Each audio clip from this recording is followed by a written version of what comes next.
Hello everybody, today we're going to be taking a look at a street light. Yeah, something we haven't done on this channel in a very long time. So I'm super excited to make this video today.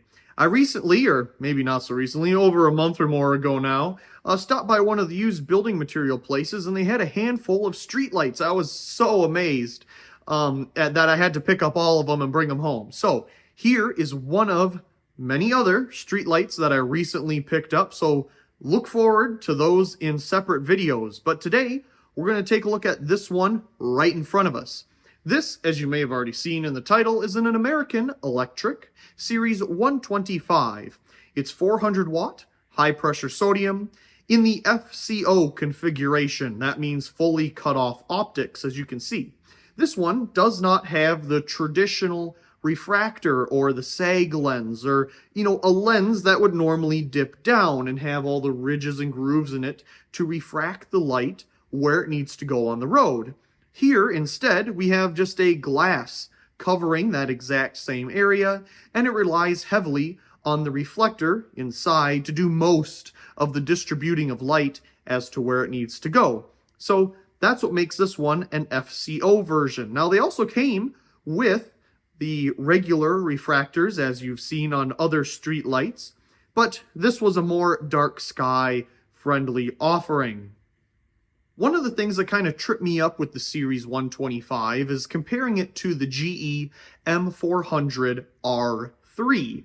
It looks very similar to this street light, so much so that to someone that isn't too trained in comparing them, wouldn't even notice the difference. And in fact, I couldn't tell the difference for quite a while until I picked this one up and was able to view them a little closer. I don't have an R3 in the collection, but just comparing to pictures online and finding some ways to distinguish it compared to the GE offering.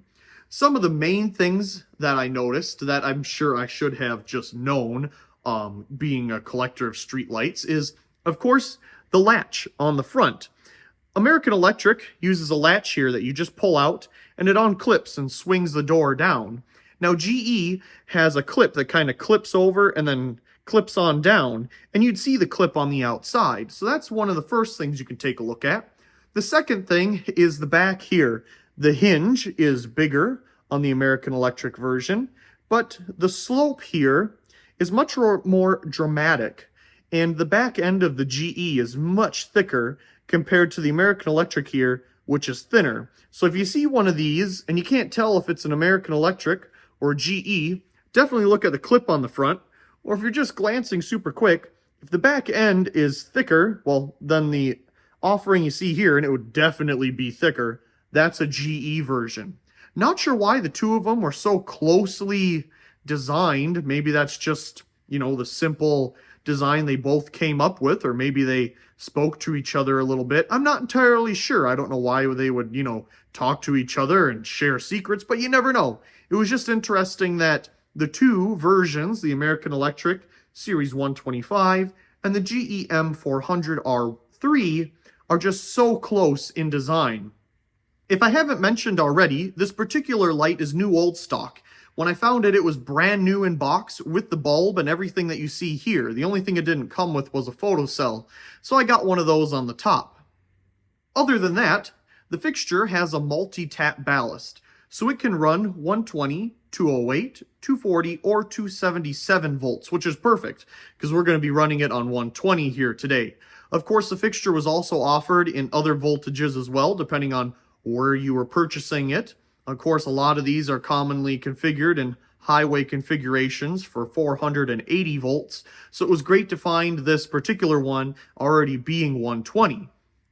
The other unique thing here is that this is the first 400 watt high pressure sodium fixture in my collection. Well, I don't know if it would be first, because I actually picked up another 400 watt high pressure sodium fixture, street light, that we'll be taking a look at in a separate video along with this one. So I guess that one would have came first because I got this one second when I was locating them in the store. But anyway, it's one of the first 400 watt high pressure sodium fixtures in the collection, which is super cool. So enough rambling, let's go ahead and take a look around the fixture and on the inside. To open the door on the fixture, all we gotta do is reach up and pull the tab out here, allowing the door to swing down, and we'll let it be there while we take a look at the insides. Starting at the end of the fixture here, we have the catch for the door latch and the reflector assembly itself with the included 400 watt Phillips bulb. Let's take a closer look at the etch there. It's upside down. Interesting etch for a Phillips bulb. It's not an alto, at least I don't believe it said alto on it. Let's take another look. I don't see it anywhere. So there's the bulb. Almost looks kind of Sylvania to me for some reason. I always thought the Phillips bulbs had the dimple at the top, and of course it was green, being an alto bulb. So an interesting bulb here. And one thing to note inside of the reflector here, notice how the top of it is coated in like a gray paint.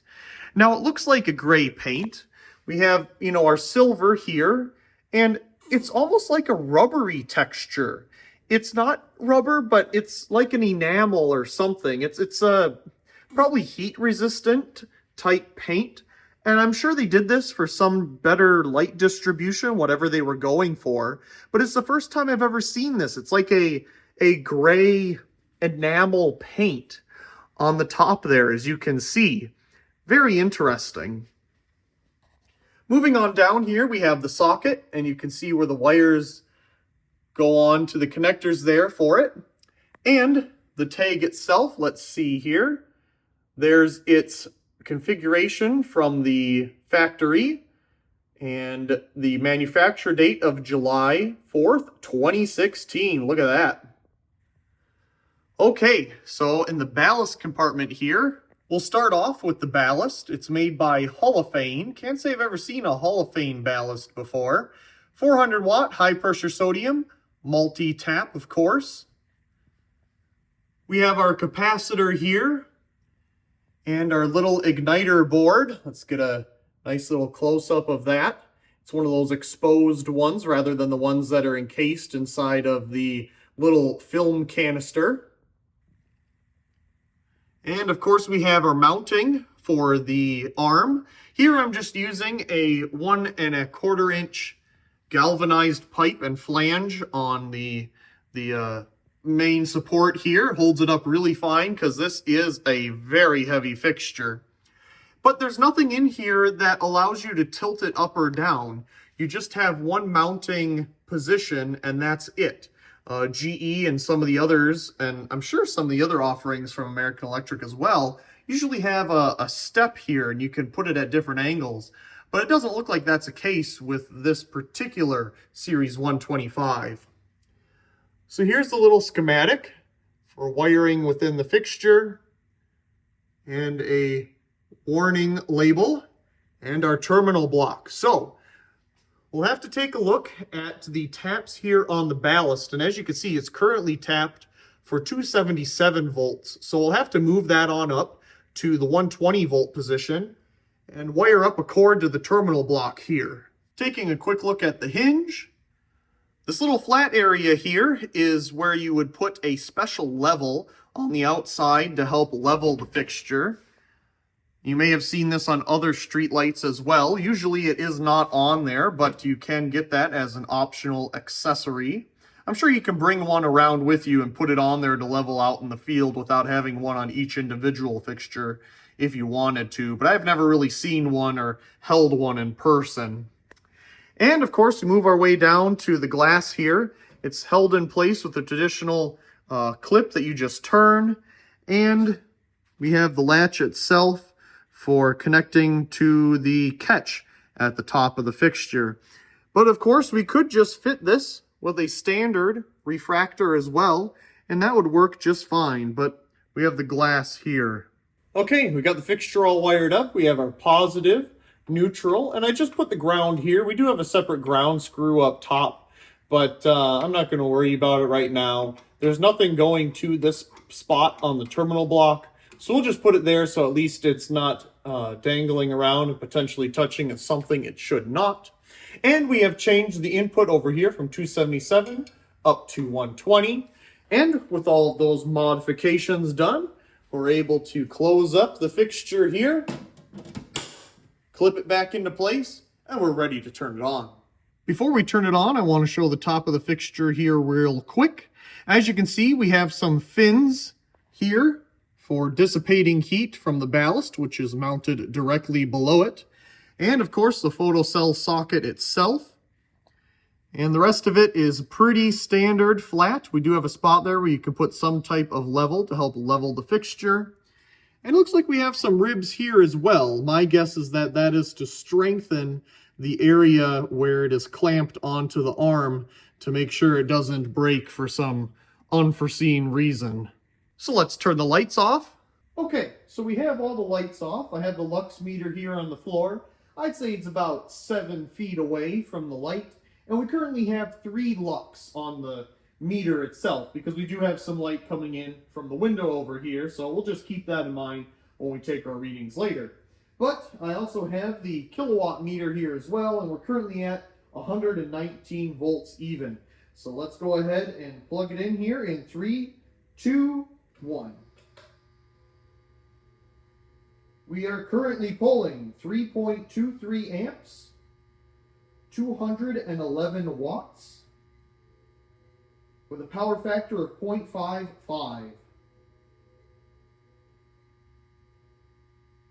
Still at 211, we just went to 212, and we are currently climbing.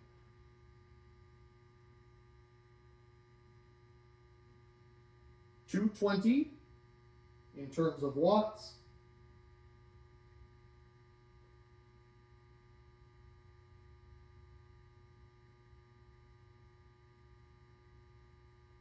Now we're at 225 watts.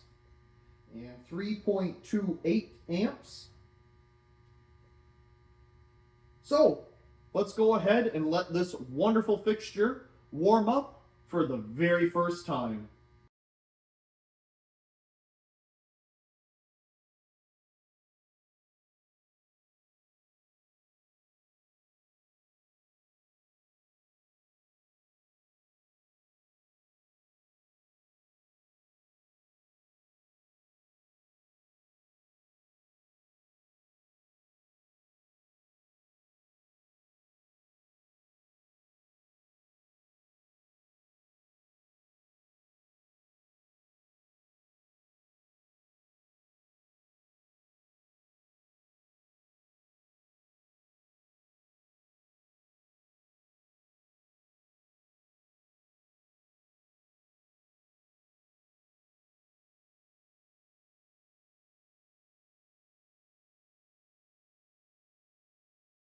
Okay, I'd say we're at full brightness now.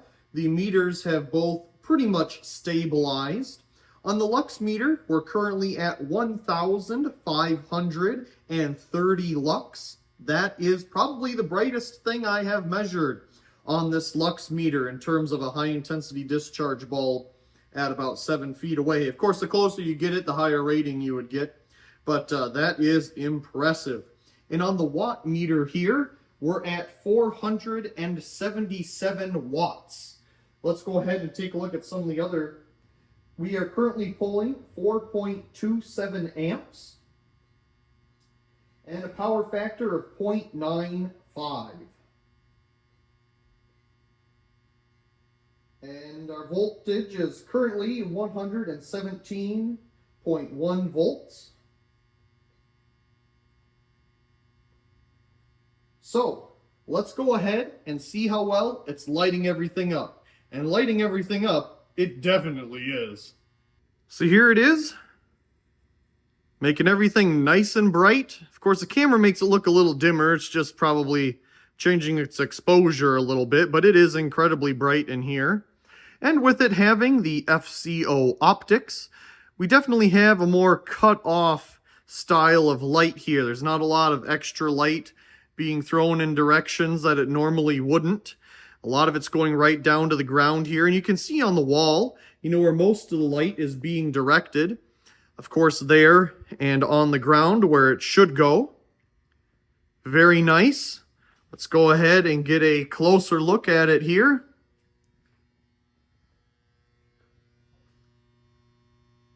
Yeah, that's bright. And again, it's the first time I've had a 400 watt high pressure sodium bulb on in person. Very cool. Okay, we'll back up here one more time without bumping into something, which I have already done. Well, that would be twice. So, there we go. Lighten everything up. Let's see here. Get a wider angle. Why not? And you see some things there at the top of the screen that'll be coming soon. We'll take one more look at the meter here, since we have stabilized even more, it looks like.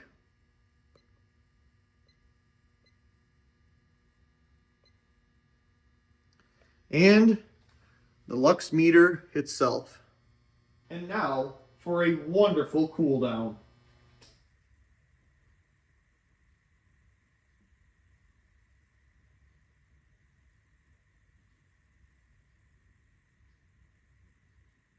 And while we're watching that, now that we have the fixture unplugged, we've returned to 119 volts here on this circuit. I really do hope you enjoyed this video, taking a look at this American Electric Series 125 400 watt high pressure sodium street light in the FCO configuration. What a wonderful find, especially new old stock. I mean, normally you'd find a lot of these nowadays in used condition, being that they're all being swapped out with LED. So pretty neat to find a brand new one here. And I really do hope you enjoyed watching it turn on. I mean, it's getting less and less common to see these beauties out in the wild, especially, even the older ones. But we got to watch it here today, and that was wonderful. Once again, I do hope you enjoyed, and also please comment, rate, share, and subscribe. Thank you very much for watching.